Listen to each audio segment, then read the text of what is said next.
There's so much stuff on the shores of this island of kind of crap and rubbish that normally you kind of look at and tucks and go, oh, what a shame, it's ruining paradise. But now we look at every single piece of plastic and metal and string as kind of treasure. When was the last time you felt salon fresh? What? No way. Shut the up. That is shampoo. Dean, promise you share it with me. That is shampoo. This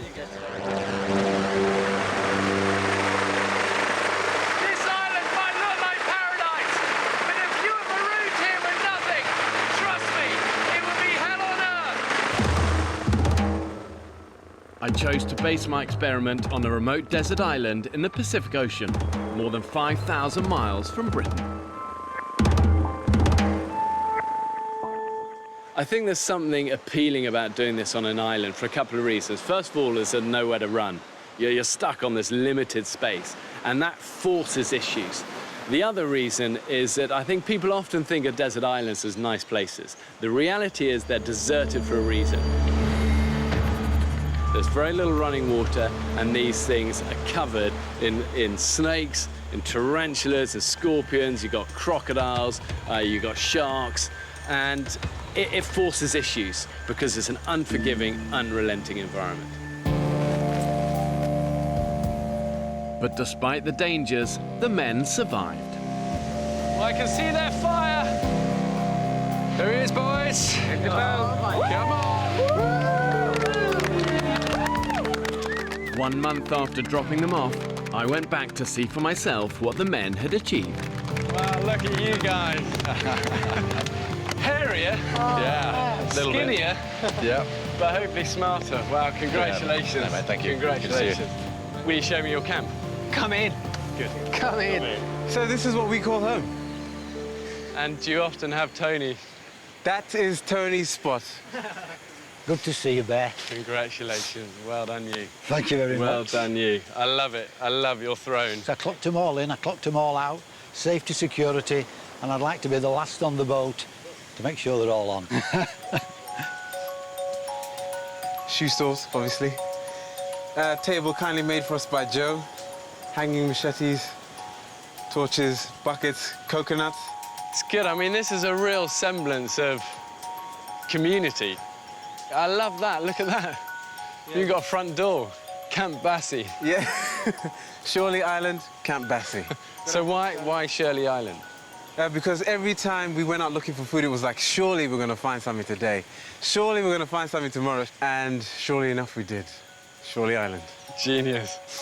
In any survival situation, one of the first things you have to do is find shelter. In my opinion, the spot the men chose to set up their camp was pretty good. It was close to the sea, which is a great source of food, and not too far from their water source. But for me, if they'd moved just 10 meters further into the trees, they'd have had better protection from the elements. Custom-made windbreak. And when was the wind bad? At night? Nighttime. It got quite cold, so we built the windbreak to try and ease our suffering. Dean and Ryan, show us where we used to sleep. So some people sleep around here, and then others, like me, Saki, sleep here and get attacked by crabs and frogs every night, which wasn't fun. But it's home. If you choose the right place to sleep, you can avoid a whole host of issues. Oh, look at your face. Is it bad? Oh, yeah, it looks pretty bad. From the very beginning of their time on the island, the men were ravaged by insects at night. Anything that's bit me is an And if you're covered in itchy, painful bites, you're not going to get the rest that you need. What mate, how you doing? Working out what you can do to get a decent night's sleep isn't just a luxury, it's actually about survival. The little things in survival become the big things, and a good night's sleep is right at the top of that list. Wow, look at that. It really goes on. After a few miserable nights, some of the guys realised their mistake. This is the executive lounge. And 4 of them did move further into the jungle. It's Matt and I were the first to kind of build a couple of these A-frame beds. This is my one here. They're really comfy. Yeah, they're great. They're Try it super out if you want. It takes me, so it should manage you. Oh, wow, yeah.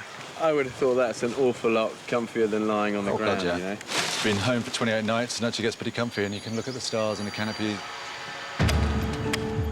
The A-frame beds some of the men built were the perfect way to raise them off the cold, damp floor and out of reach of the critters. Dean's finally found a use for his hairdressing skills. He's weaving all the leaves that are sticking through underneath back in beautifully. That is an ant's nest. I've made my bed with an ant's nest. Foolish, wasn't it? The men made mattresses using vines, which they covered with woven palm leaves. We're on our way to greater things. A little better than sleeping on the floor, isn't it? This became known as my fortress of solitude. Oh, my goodness, wow. It's not very dignified. So you really well cocooned in there? I'm pretty well waterproof if the weather had changed. Yeah. Yeah. Warm, dry, off the ground from all the creepy crawlies. Yep. And very happy. Smart thing to have done. I think it's amazing to see how it's evolved and changed. And initially, their camp looked a bit like a hobo encampment. But as the weeks have gone on, they've realised that you really need a sanctuary. You need somewhere you can hide away and it makes you feel good. And as a reminder of what you love about home. I love the table. Test it out. Yeah, I love to test it out. It's been used pretty much every So minute. would you eat meals round here? Yep. You'd Yeah, actually we do. do that? Yep. I mean, if you think of how many British families have stopped sitting round a table and eating together. And there's something incredibly powerful about actually sitting down and looking each other in the eye and sharing a meal together. So I love the fact that you made table a priority. Looking around the camp, it was obvious how resourceful the men had been with materials they scavenged from around the island. Grab a seat, Bear. Grab a seat. I mean, this is great, isn't it? One thing that staggers me with these desert islands, however remote they are, is just the amount of trash you get washed up on the beaches. Guys, that looks like the beginning of a toilet. You would need an enormous arse to justify a hole like that. Certainly would. Craig, I'm going to be honest with you, mate. This is my ultimate nightmare. It's the closest I've got to a stress ball, to be honest with you. What I've got here is crab pot nut 2.0. This is a Saki's find. What is it? An open beer. You're joking. No. You're not. There's so much stuff on the shores of this island of kind of crap and rubbish that normally you kind of look at and tops and go, oh, what a shame, it's ruining paradise. But now we look at every single piece of plastic and metal and string and turn it as kind of treasure. When was the last time you felt salon fresh? What? No way. Shut the up. That is shampoo. Dean, promise you share it with me. That is shampoo. Advance warning. I've just given Tony a plastic truncheon, so look out. Now.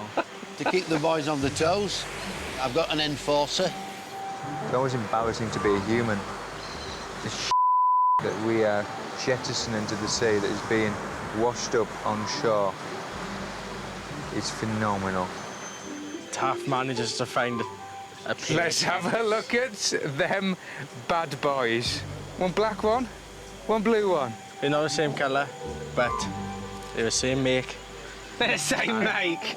What more can you ask for on can't ask a for anything deserted island? Mate, they're not as good as mine. Look at them. They don't fit well, but it, it's going to be doing me well on a Sunday night. I think just a mild pair of high heel shoes made for you to get lucky. I don't think so. After last night, Fletch.